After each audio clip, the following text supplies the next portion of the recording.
Yeah, I think it's going to be, a memorable experience. I'm going to have my family down there, my grandparents, my sister, and it's just going to be a celebration of my time here. The main focus is obviously the game, but just to share in that quick moment before the game where my family gets to join me on the field will be special.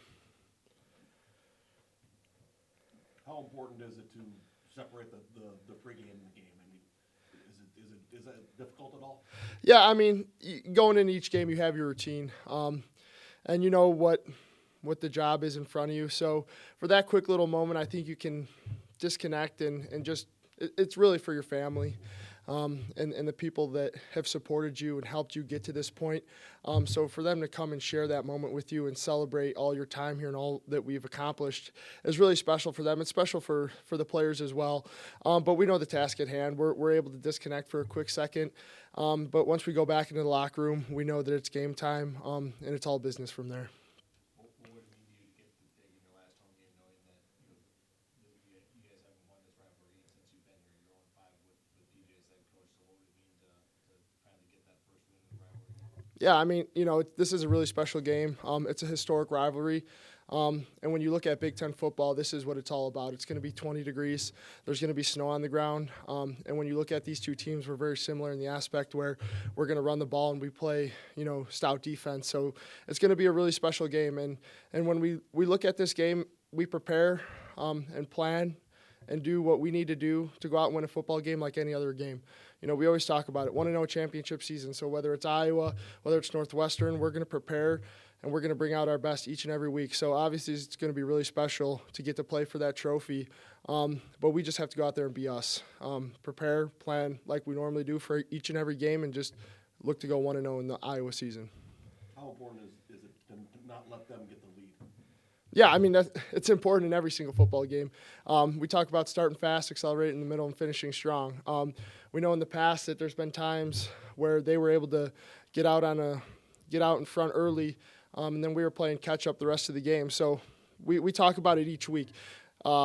Keys to winning a football game are starting fast, and especially when you look at two teams like this where possessions are critical, and two offenses where they're really just going to run the ball and control the clock, and defense has to come up with quick stops. It's going to be critical.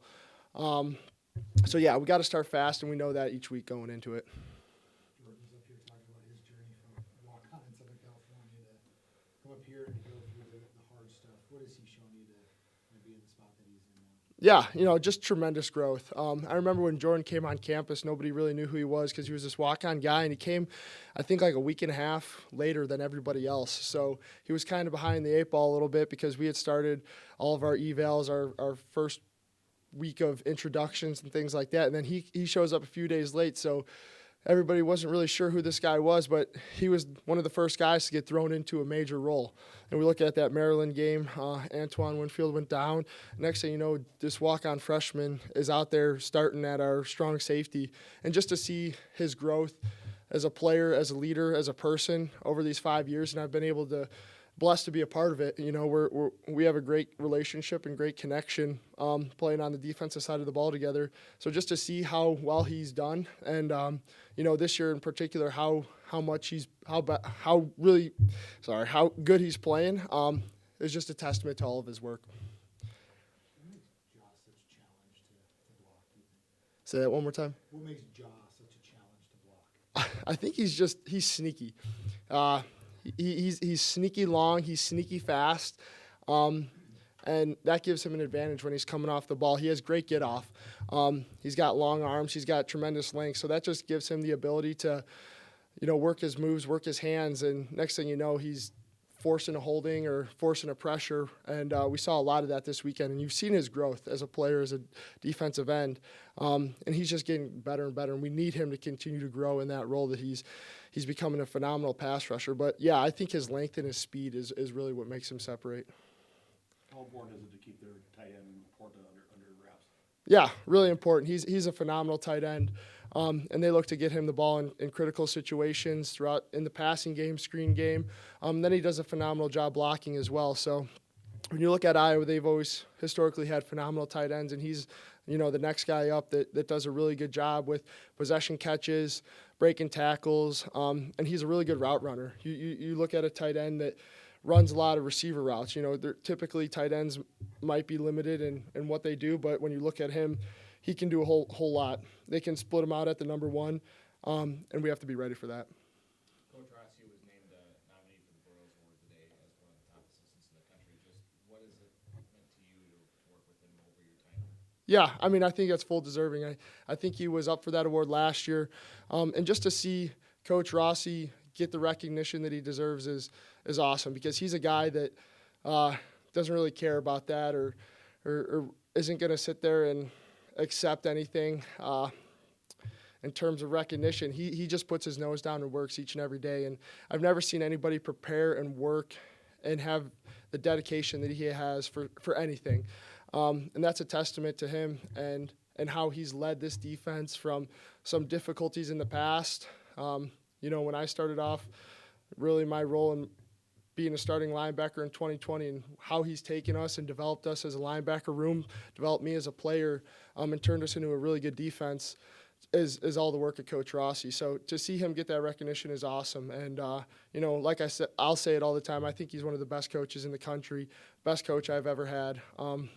So just the success that he's had is a testament to his work and his dedication. 3 of the Encore 4 will be making their last home appearances on Saturday too.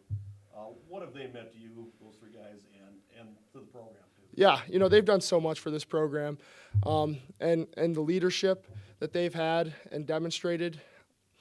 As a young guy, you know, they're only a year older than me, but I was able to look up to them, you know, and I consider myself a young guy when I'm talking to them, just because there's so much that they've taught me, taught guys in my class and the younger guys growing up into this program, and they really paved the way for what Gopher football is going to be in the future.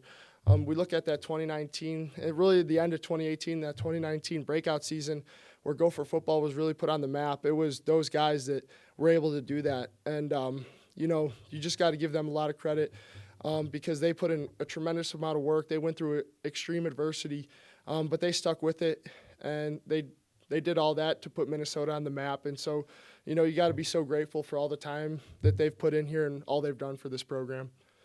Did you feel like pulling back last week, PJ, with the pinball analogy? Did you feel like that helped you guys?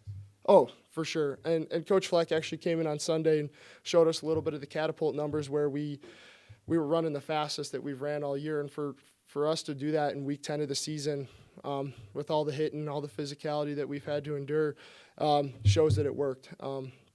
You know, Coach Fleck's always going to put us in the right position, put us in the best spot to go out on Saturday and be our best. So the pullback for sure worked, and, you know, each week requires something different. And again, this week he's going to put us in the right position, so come Saturday we're as fast as we can be and ready to go out and play. Time for a couple more, if anyone's got 'em. How, when you first got here, what did you know about Floyd of Rosedale, and how has that kind of grown in terms of, you know, how much you want that? Yeah, you know, when I came here, I'm a Chicago kid, so I didn't really necessarily watch this game as closely as some of the Minnesota guys obviously did growing up. But, you know, I may be from Chicago, but I feel like I'm Minnesota at heart.